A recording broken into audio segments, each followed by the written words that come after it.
राजधानी में इस वक्त 3 बिजली कंपनियां बिजली वितरण का काम कर रही हैं। एनडीपीएल, बीएसईएस राजधानी power limited, BSES Yamuna power limited. ये तीनों कंपनियों का काम राजधानी में बिजली वितरण का है और जनता से जो है अच्छी बिजली वितरण प्रणाली देकर नॉमिनल पैसों पर जनता को बिजली की सुविधा देना है। पूर्व मुख्यमंत्री श्रीमती शीला दीक्षित ने अपने कार्यकाल के दौरान तीनों बिजली कंपनियों को वितरण का काम सौंपा।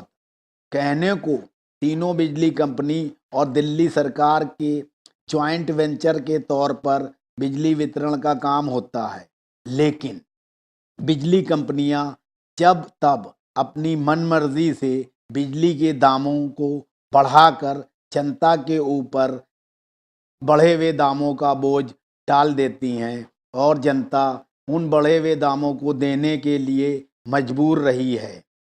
कभी कभी राजनीतिक दलों ने इन दामों को कम करने के लिए दबाव बनाया, लेकिन अक्सर वो दबाव नाकाम काफ़ी हुआ है। इस बार अभी 7% की दर से बिजली कंपनियों ने पुनः बिजली के दाम बढ़ाने का फैसला लिया, जिसको बिजली कंपनियों पर नज़र रखने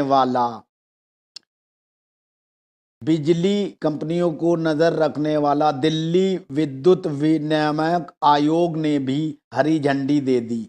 दिल्ली विद्युत विनियामक आयोग में जिन अध्यक्षों की नियुक्ति होती है उन पर भी अक्सर आरोप लगते रहे हैं कि उन्होंने बिजली कंपनियों से मोटी रकम लेकर उनके हित में ही फैसले करने का हमेशा फैसला किया है, ना कि जनता के बारे में उनकी कोई जिम्मेदारी है।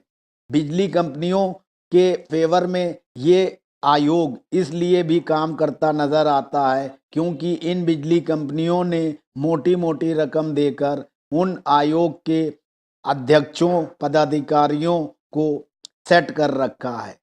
अभी जिस तरह से दिल्ली में विधानसभा के चुनाव होने हैं उसको देखते हुए जो विद्युत विनियामक आयोग ने बढ़े हुए दामों का फैसला अभी निर्णय उसको रोक दिया है, उसको लेकर राजनीतिक दलों में आपसी खींचतान मची हुई है।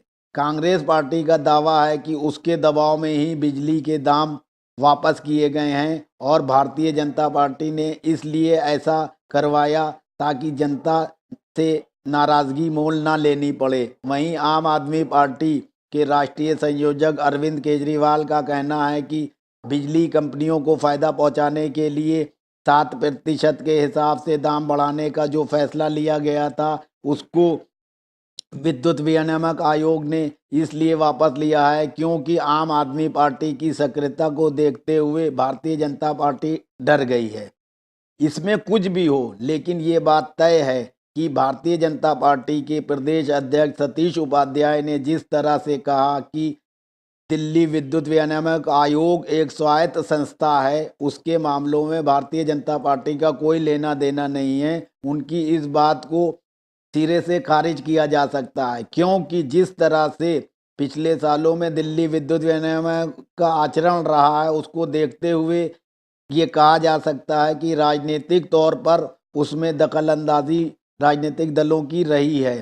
पूर्व मुख्यमंत्री शीला दीक्षित ने अपने मन मर्जी के लोगों को ही हमेशा से दिल्ली विद्युत विनियामक आयोग का अध्यक्ष बनवाया ताकि बिजली कंपनियों को फ़ायदा पहुंचाया जा सके। पूर्व मुख्यमंत्री के ऊपर इस बात के भी आरोप लगते रहे हैं कि उन्होंने निजी बिजली वितरण कंपनियों से साठगांठ कर काफ़ी भारी भरकम रकम लेकर उनको वितरण का काम सौंपा था।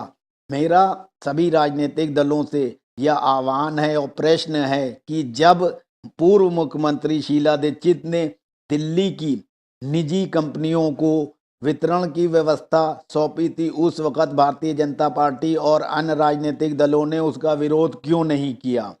अगर दिल्ली में बिजली वितरण का काम दिल्ली सरकार के अधीन ही होता तो इस तरह की अव्यवस्था का माहौल पैदा नहीं हो सकता था। जब दिल्ली में बिजली वितरण कर निजी कंपनियां मोटी रकम कमा रही हैं और लाभ हासिल कर रही हैं, तो दिल्ली सरकार वितरण का काम अपने हाथ में लेकर लाभ क्यों नहीं कमा सकती। लेकिन बड़े दुर्भाग्य के साथ कहना पड़ रहा है कि तीनों प्रमुख राजनीतिक दल, चाहे कांग्रेस हो, भारतीय जनता पार्टी हो या आम आदमी पार्टी, तीनों ने किसी ने भी यह साहस नहीं दिखाया, यह ईमानदारी नहीं दिखाई कि वो चुनाव में जीतेंगे और सत्ता में आएंगे तो ये तीनों बिजली की निजी कंपनियों को यहाँ से खदेड़ देंगे और पूरी तरह से दिल्ली में बिजली वितरण का काम दिल्ली सरकार के अधीन आ जाएगा। इससे इन सभी राजनीतिक दलों की मंशा पे सवालिया निशान रखते हैं कि यह पूरी तरह से ईमानदार नहीं है और जनता को किसी तरह से राहत पहुंचाने में इनका कोई लेना देना नहीं है। इनको तो बस सत्ता की खातिर जनता के वोट हासिल करना है। एन केन प्रकरण सभी लोग वोट बैंक की राजनीति कर रहे हैं।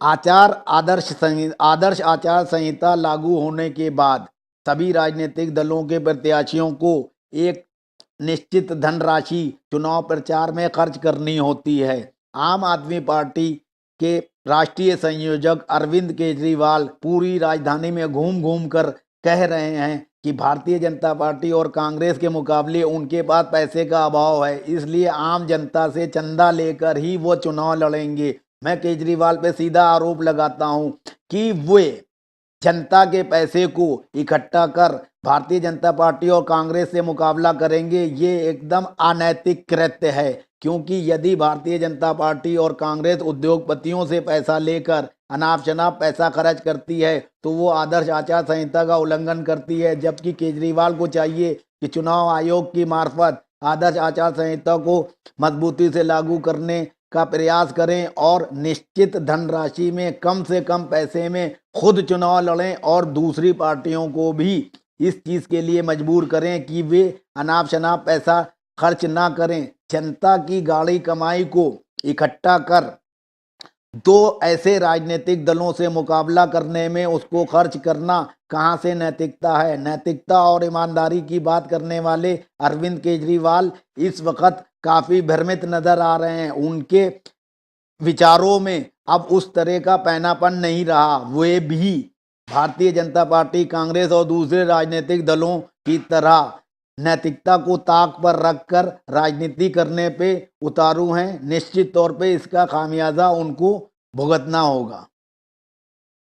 पूर्व प्रधानमंत्री स्वर्गीय पंडित जवाहरलाल नेहरू की 125वीं जयंती पर पूरे देश में समारोह का दौर चल रहा है। कांग्रेस पार्टी पूरी तरह से पंडित जवाहरलाल नेहरू की विरासत को संजोए रखने का दावा कर रही है। वहीं भारतीय जनता पार्टी के कुछ राष्ट्रीय नेता और प्रधानमंत्री पंडित जवाहरलाल नेहरू की सकारात्मक नीतियों का सम्मान करते हुए उनकी प्रशंसा कर रहे हैं। वहीं उनकी कुछ गलत नीतियों का भारतीय जनता पार्टी के कुछ नेताओं द्वारा आलोचना भी की जा रही है। इसको लेकर दोनों पार्टियों में वाक्य युद्ध शुरू हो गया है। कांग्रेस पार्टी की अध्यक्ष श्रीमती सोनिया गांधी ने खुले तौर पर कहा कि पंडित जवाहरलाल नेहरू की विरासत को खतरे में लाया जा रहा है। भारतीय जनता पार्टी उसमें खतरा पैदा कर रही है। उस विरासत को खत्म करने का घृणित प्रयास किया जा रहा है। वहीं उपाध्यक्ष राहुल गांधी ने कहा कि प्रधानमंत्री नरेंद्र मोदी एक तरफ तो झाड़ू लेकर पूरे देश में सफाई अभियान की अगुवाई करने का प्रयास कर रहे हैं, वहीं दूसरी ओर लोगों के बीच में जहर फैलाने का काम करते हैं। ये चीज़ अच्छी नहीं है। समाज को बांटने वालों को कांग्रेस ही निपट सकती है। दूसरी कोई राजनीतिक पार्टी ऐसी नहीं है जो समाज में इस घृणा फैलाने वालों को कड़ा मुकाबला कर सके।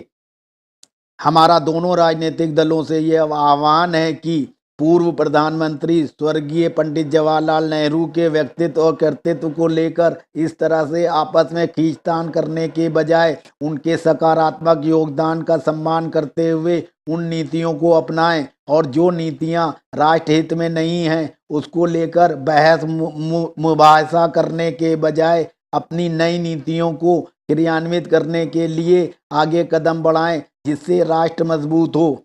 वहीं प्रधानमंत्री नरेंद्र मोदी ने जिस तरह से सभी बड़े बड़े फिल्म स्टार, खिलाड़ियों, सेलिब्रिटीज और उद्योगपतियों को झाड़ू लेकर सफाई अभियान में शिरकत करने का नॉमिनेशन किया है, वो काम सकारात्मक दिशा में अच्छा माना जा सकता है। लेकिन ये बात सबको जान लेना चाहिए कि पंडित जवाहरलाल नेहरू ने भी बहुत दृढ़ता से देश के विकास में काम किया। रही बात सफाई अभियान को महात्मा गांधी से जोड़ने की, तो महात्मा गांधी सफाई की बात इसलिए करते थे क्योंकि उन्होंने कमोबेश सभी धार्मिक ग्रंथों का अध्ययन किया था। देश में इस वक्त रह रहे लोगों में जितने धर्मों को मानने वाले हैं, वो चाहे हिंदू हों, मुस्लिम हों, सिख हों, ईसाई हों, बौद्ध हों, जैन हों, सभी धर्मों के अनुयायियों को उन धर्मों के द्वारा ये बताया गया है कि साफ सफाई से जीवन व्यापन करना चाहिए। इस साफ सफाई से रहने से व्यक्ति स्वस्थ भी रहता है। तो महात्मा गांधी ने कोई ऐसी नई बात नहीं बता दी थी कि जो है सफाई से आदमी को रहने चाहिए, समाज को स्वच्छ रखना चाहिए। महात्मा गांधी का नाम आगे कर नरेंद्र मोदी ने सफाई का जो अभियान चलाया है, उसमें भी उनकी कूटनीति नजर आती है। देश में रह रहे सभी धर्मों के लोगों को पहले से ही पता है कि सफाई का क्या महत्व है। उनको जो है अपने धार्मिक ग्रंथों का अध्ययन करने के बाद ये चीज पहले से ही पता है। लेकिन अपना लोग जो हैं प्रधानमंत्री की चमचागिरी और चाटुकारिता के चलते सड़क पे इस तरह से झाड़ू लेकर निकल चले हैं। झाड़ू लेके निकलने से देश में सफाई होना संभव नहीं है। ये जो सेलिब्रिटीज हैं, ये लोग अपने घर में तो झाड़ू लगाते नहीं होंगे, फोटो खिंचवाने के लिए और प्रधानमंत्री नरेंद्र मोदी की नजरों में चढ़ने के लिए इस तरह के कृत्य कर रहे हैं। मेरा प्रधानमंत्री से ये आह्वान है कि जो लोग सफाई कर्मचारी हैं, झाड़ू और सफाई के लिए जिनकी जिम्मेदारी है, उनके जीवन स्तर को ऊपर उठाएं, उनकी वेतन दुगनी तिगनी कर दें, उनको अच्छे संसाधन दें, उनको सफाई की नई नई सामग्रियां उपलब्ध कराएं, जिससे वे लोग जो है अपना कर्तव्य ईमानदारी से निभा सकें।